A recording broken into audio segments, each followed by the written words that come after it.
اب آئیے بسم اللہ الرحمن الرحیم، اب یہ سورہ بقرہ شروع ہو رہی ہے۔ سورۃ البقرہ جو 286 آیات پر مشتمل ہے، تقریباً 2.5 پاروں پر پھیلی ہوئی ہے۔ ہر شخص جانتا ہے کہ یہ قرآن حکیم کی حجم کے اعتبار سے سب سے بڑی سورت ہے، لیکن یہ معاملہ صرف حجم کا نہیں ہے۔ نبی اکرم صلی اللہ علیہ وسلم نے اسے سنام القرآن قرار دیا ہے۔ آپ نے فرمایا لکل شیء سنام، ہر چیز کی ایک چوٹی ہوتی ہے، جیسے اونٹ کا کوہان ہوتا ہے۔ وسنام القرآن البقرہ، سنام القرآن، قرآن کی چوٹی جو ہے وہ سورۃ البقرہ ہے۔ یہ نوٹ کر لیجئے جو میں نے کل آپ کو جو مختلف مکی اور مدنی صورتوں کے گروپوں کے بارے میں بتایا تھا کہ یہاں سے اب پہلی منزل بھی شروع ہو رہی ہے اور پہلا گروپ بھی شروع ہو رہا ہے، اور اس کے ساتھ جو اگلی صورت آئے گی وہ اس کا جوڑا ہے، سورہ آل عمران، جس کی سب سے نمایاں علامت یہ نوٹ کیجئے، یہ بھی الف لام میم سے شروع ہوئی، اگلی بھی الف لام میم سے شروع ہوگی۔ اس کے بعد 2 صورتیں مدنی اور ہیں، لیکن ان دونوں میں نہ حروف مقطعات ہے نہ کوئی اور تمہیدی کلام ہے، براہ راست خطاب سورہ نساء میں یا ایھا الناس اور سورہ مائدہ میں یا ایھا الذین آمنوا، کوئی تمہیدی بات نہیں، کوئی حروف مقطعات نہیں، براہ راست خطاب۔ وہ ایک جوڑا ہے سورہ نساء اور سورہ مائدہ، اور یہ ایک جوڑا ہے سورہ بقرہ اور سورہ آل عمران۔ سورہ بقرہ اور سورہ آل عمران کو نبی اکرم صلی اللہ علیہ وسلم نے الزہراوین بھی قرار دیا ہے۔ زہرا کہتے ہیں بڑی روشن چیز کو، یہ حضرت فاطمہ رضی اللہ تعالی عنہا کے نام کے ساتھ آتا ہے، فاطمۃ الزہراء، تو زہرا بہت روشن دمکتی ہوئی شے۔ الزہراوین، یہ 2 نہایت دمکتی ہوئی صورتیں ہیں جو قیامت کے دن 2 بدلیوں کی شکل میں ظاہر ہوں گی، حضور نے فرمایا، اور جو لوگ ان صورتوں سے محبت کرتے تھے ان پر سایہ کریں گے۔ اللہم ربنا اجعلنا منہم، ہمیں اللہ تعالیٰ ان میں شامل فرما دے۔ اس سورہ مبارکہ کو 2 حصوں میں تقسیم سمجھیے۔ ویسے تو یہ کہ رکوع آئیں گے، پارے بھی بدلیں گے اس میں، لیکن حصے 2 ہیں۔ پہلے حصے میں اصل روح سخن سابقہ امت مسلمہ سے ہے، یہود سے، بنی اسرائیل سے۔ دوسرے حصے میں اصل خطاب موجودہ امت مسلمہ سے ہے، امت محمد سے صلی اللہ علیہ وسلم۔ پہلے حصے میں 18 رکوع ہیں، لیکن آیات 152 ہیں۔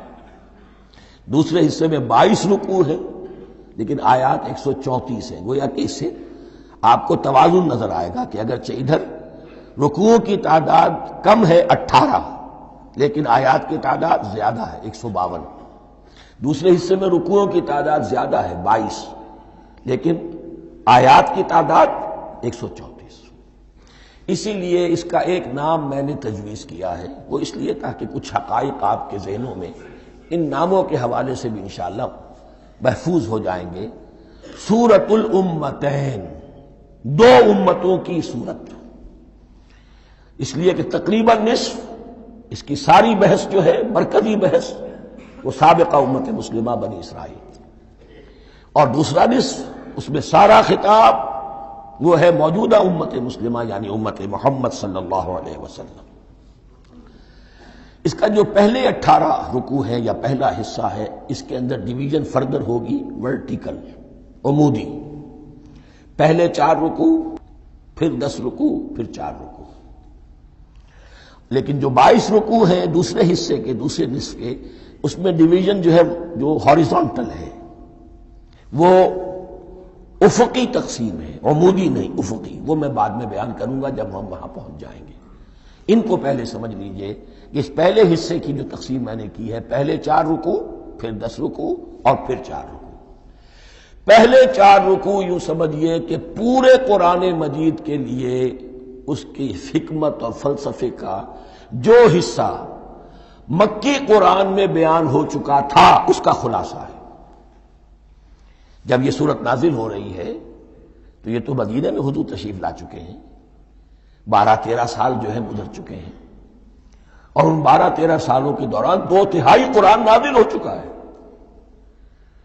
اس میں جو بھی حکمت، فلسفہ اور بنیادی دعوت، یہ جو چیزیں مکی قرآن میں بیان ہوئیں، ان کا خلاصہ نچوڑ نکال کر یہاں 4 رکوعوں میں رکھ دیا گیا۔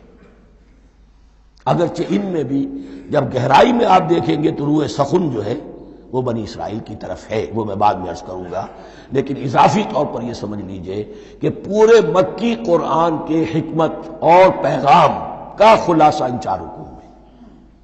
پھر 10 رکوع ہیں جن میں براہ راست خطاب ہے سابقہ امت مسلمہ، یا بنی اسرائیل۔ اس کے بھی 2 حصے ہیں۔ پہلے ایک رکوع میں دعوت ہے، بڑا انداز اس کا بڑا پیارا ہے، اس میں دعوت ہے، ایمان لاؤ محمد پر صلی اللہ علیہ وسلم۔ اور اس کے بعد 9 رکوع ہیں ملامت کے، ملامت، تنقید، تم نے یہ کیا اور یہ کیا اور یہ کیا، ہم نے یہ احسان کیے، یہ احسان کیے، یہ احسان کیے، تم نے یہ ناشکری کی، یہ ناشکری کی، یہ ناشکری کی۔ اور اس سب کا نتیجہ آخری 4 رکوعوں میں ہے کہ اب تمہیں اس منصب سے معزول کیا جا رہا ہے جس پر تم 2000 برس تک فائز رہے ہو، اور تمہیں ہٹا کر اب ایک نئی امت محمد کی شکل میں جو وجود میں آ چکی ہے صلی اللہ علیہ وسلم، اسے اس پر فائز کیا جا رہا ہے۔ اور اس کی علامت کے طور پر اسے میں کہا کرتا ہوں کورونیشن، تاج پوشی۔ ایک امت معزول، دوسری امت اس کا نصب ہو رہا ہے، اس کی تاج پوشی کے لیے سمبل، علامت کیا ہے؟ قبلہ تحویل۔ وہ قبلہ یروشلم سابقہ امت کا قبلہ اب ادھر رخ نہیں ہوگا، اب اہل توحید کا قبلہ یہ مکے کی طرف ہوگا، بیت اللہ کی طرف ہوگا۔ تو تحویل قبلہ کا مضمون ہے جو ان 4 رکوعوں میں آتا ہے۔ تو یہ میں نے تھوڑی سی تمہید جو ہے آپ کے سامنے رکھ دی ہے۔ اب بسم اللہ۔